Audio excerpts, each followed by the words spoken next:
ప్రభుత్వం విఘ్నత ప్రదర్శించి ఇప్పటికైనా వెనక్కు తీసుకోవాలి. వెనక్కు తీసుకోకపోతే నేను మాత్రం గ్యారంటీ చెప్తా, ఇవాళ ఉద్యమం ప్రారంభమైంది, మళ్ళీ 2029 ఎన్నికల వరకు కూడా ఈ అజెండా ఉంటుంది. జీవో నంబర్ 107, 108 ఇచ్చారు. పేద ప్రజల పిల్లలు వాళ్ళు చదువుకోలేరు, ఈ విత్డ్రా చేసుకోవాలి అని ఆనాడు మేము ఎట్టయితే మాట్లాడామో వాళ్ళు అదే మాట్లాడారు. కానీ ఇవాళ అధికారానికి వచ్చిన తర్వాత లేదు మొత్తం కాలేజీలే ప్రైవేట్కి ఇచ్చేస్తాం, దానికి ఒక ముద్దు పేరు పెట్టాం, పీపీపీ అన్నాం కాబట్టి 3 పీలు అన్నాం కాబట్టి ఎవరు మాట్లాడొద్దండి, దానివల్లే మేలు జరుగుతుంది, దానివల్లే రోగులకు మేలు జరుగుతుంది, గవర్నమెంట్ అయితే ఏమీ చేయలేదు, వారైతే చేయగలరు అని చెప్పి ఇవాళ ఒక వితండవాదం, ఇది పక్కా వితండవాదం.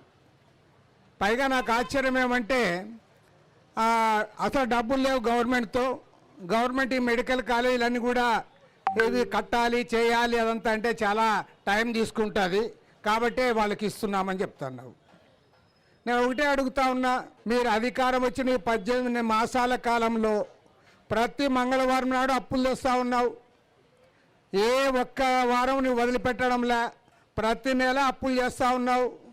మరి ఇన్ని అప్పులు చేసిన వాడు మెడికల్ కాలేజీల కోసం 3-4 వేల కోట్లు చేయి ఎట్లా చేస్తావు? అంతా అప్పులు చేస్తూనే ఉన్నావు, అన్నిటికీ అప్పులు చేస్తూనే ఉన్నావు, అన్నిటికీ అప్పులు చేస్తావు. కానీ మెడికల్ కాలేజీకి మాత్రం నేను అప్పులు కూడా చేయను, డబ్బులు లేవు, నేను కట్టను, ప్రైవేట్ వాళ్ళకి ఇస్తాను అంటే ఇంతకంటే ఘోరమైన విషయం ఇంకోటి ఉంది అని అడుగుతా ఉన్నా. వాళ్ళ ప్రతి ఒక్కరు కూడా ఆలోచించాలి.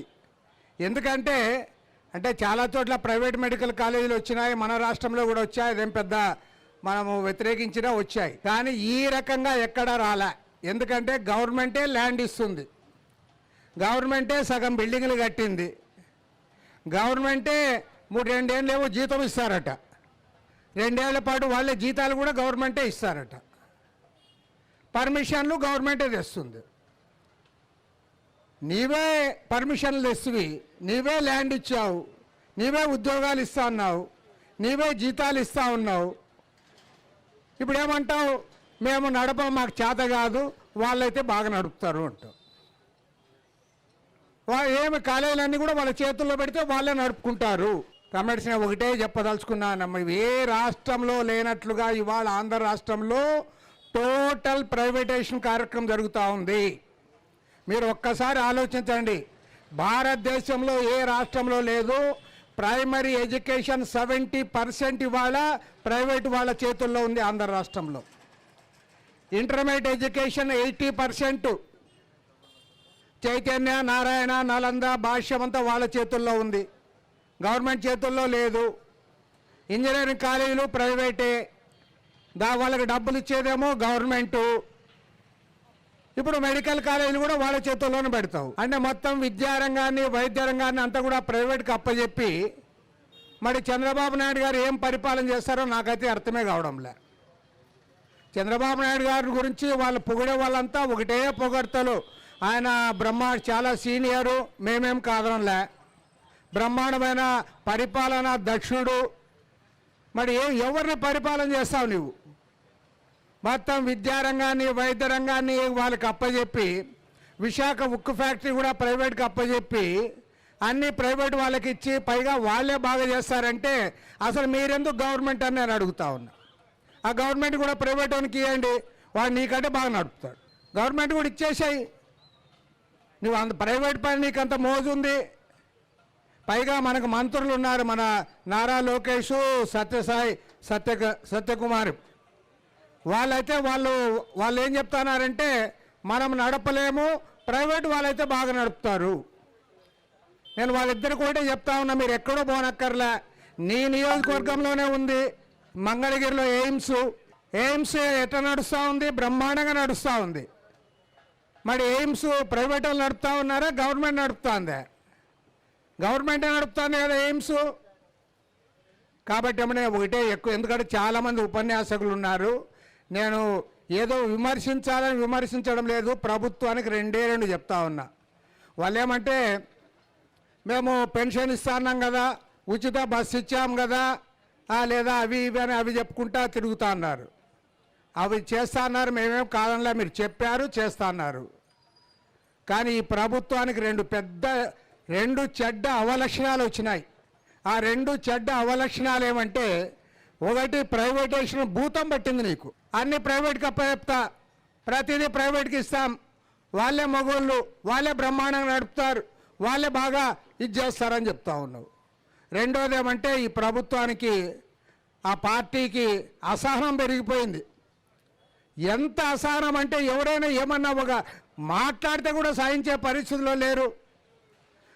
మన పెద్ద ఆయన ఉన్నాడు వడ్డే శోభనాథేశ్వరరావు గారు, రాష్ట్రంలో ఏ సమస్య వచ్చినా ఆయన స్పందిస్తాడు. ఆయన ఏం కమ్యూనిస్టు కాదు, అయినా మేమంతా గౌరవిస్తాం ఆయన్ని. ఎందుకు? ప్రజల తరఫున మాట్లాడతాడని. నేను ఇవాళ అదే ఆయన ఉన్నాడు కాబట్టి చెప్తా ఉన్నా. మొన్న ఒక ఆయన టీవీలో మాట్లాడుతున్నాడు. ఆయన ఏమంటే, శోభనాథేశ్వరరావు గారు మీరు 54,000 ఎకరాల ల్యాండ్ ఉంది కదా, మళ్ళీ ఎందుకు తీసుకుంటారు, అది కంప్లీట్ అయినాం కదా మళ్ళీ తీసుకోవాల్సిందని ఏదో చెప్పాడు. అది నీకు ఇష్టం లేదు, ఇష్టం లేకపోతే పెద్ద ఆయన చెప్పింది కరెక్ట్ కాదు, మేము ఈ రకంగా అభిప్రాయపడతా ఉన్నాం, లేదా ప్రభుత్వం చేసేది ఈ రకంగా మేలు జరుగుతుంది, ప్రజలకు మేలు జరుగుతుంది, రైతులకు మేలు జరుగుతుంది, లేదా రాష్ట్రానికి మేలు జరుగుతుందని చెప్పమంటే అట్లా చెప్పడంలే.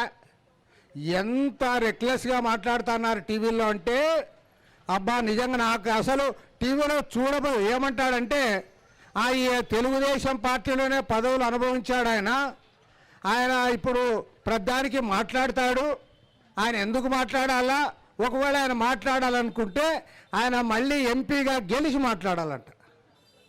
ఆయన పాపం ధర్నాకు రావాలంటే చక్రాల కుర్చీలో వస్తాడు ఇక్కడికి. ఆయన ఇప్పుడు 7 నియోజకవర్గాలు తిరిగి ఎంపీగా ఎప్పుడు గెలవాలా, మళ్ళీ ఎప్పుడు వచ్చి మాట్లాడాలి?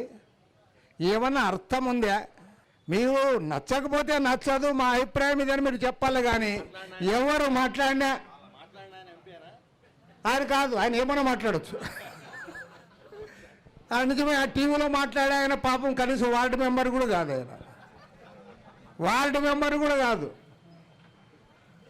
మరి ఏమైనా మీకేమైనా సిగ్గుందా అని అడుగుతా ఉన్నా. మీరు ఏదైనా ఎందుకు మాట్లాడతావు? ఇవాళ ఇన్ని రాజకీయ పార్టీలు, ఇన్ని ప్రజా సంఘాలు, విద్యార్థి యువజన సంఘాలు, అదేవిధంగా మన డాక్టర్ నాలా గారు, మన లక్ష్మణ్ రెడ్డి గారు, లక్ష్మణరావు గారు, వీళ్ళందరూ కూడా అన్ని జిల్లాలు తిరిగి మాట్లాడుతూ ఉన్నారు. అరే ఇంతమంది ఎందుకు మాట్లాడుతూ ఉన్నారు? వాళ్ళు ఎందుకు వ్యతిరేకిస్తూ ఉన్నారు? ఒక్కనాడు ఈ ప్రభుత్వం వాళ్ళతో మాట్లాడిందే? మీ అభిప్రాయం ఎందుకు మీరు వ్యతిరేకిస్తూ ఉన్నారు అని మీరేమీ మాట్లాడరు. కాబట్టి ఈ ప్రభుత్వంలో అసహనం పెరిగిపోయింది. ఎవరు మాట్లాడితే వాళ్ళని అవమానించే పద్ధతుల్లో మీరు ఎదురుదాడి చేస్తూ ఉన్నారు. ఫస్ట్ ఆఫ్ ఆల్ ఎదురుదాడి మానుకోండి. మీరు ఎదురుదాడి మానుకోండి.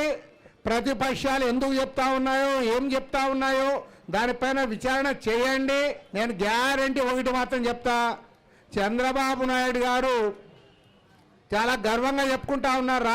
కొంతమంది ముఖ్యంగా మొన్న పెట్టుబడులు వచ్చిన తర్వాత ఏ రాష్ట్రానికి ఇన్ని పెట్టుబడులు రాలేదు, ఇక్కడికే వస్తూ ఉన్నాయని చెప్పి ఫుల్ మేకప్ చేస్తా ఉన్నారు.